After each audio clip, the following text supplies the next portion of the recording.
कलुषित समाज रे आलोकर धारा भरी देउछन्ति शान्ति प्रीतिर पोषण। मोर कविता शीर्षक बाटोई। मोर कविता शीर्षक बाटोई।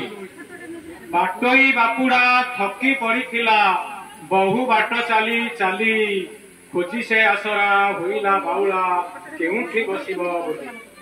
देखिला अदूरे घंच वृक्षटिए तर तर होई गला दीर्घ श्वास छाड़ी वृक्ष तल माड़ी सहसा बसी पड़ा।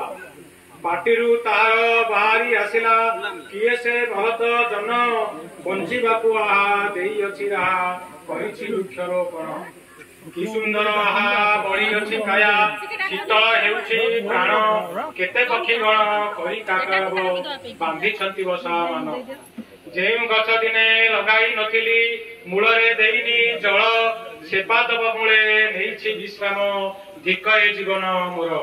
केते वृक्ष मान करिछि छेदन हिसाब तार तो नाही अनुताप आजी आसुछि मनरे समय जाइछि बही। अनुभव मोर जानिछि सकल वृक्ष दिए खाद्य मान बंची रहिबाकू देई थाए वायु नाम तामल जान। गछर दयालु ए जीव जगत होइत अछि संभव तथापि निष्ठुर मानव बुझेना गछर महत्व भाव। गछ पाई सिना वर्षा होइथाए चाष उपयोगी हुए चाष करी जमी चाषी भाई माने खाद्य को जोगाई थाए। संकल्प नहीं गला से बाटोई लगाई वृक्ष मान मोह परी दिने निरीह पथिक क्रांति होई बमोचन। सम दूरतारे खोली देला गात उर्वरा माटी भरिला धाड़ी धाड़ी करी लगाइला चारा बरसा जेबे आसिला। सबुज शिविरे बढ़िला चाराटी हसिला शून्य पड़िया धन्य धन्य पाद कहिले जनता देखी हाथ कि निया।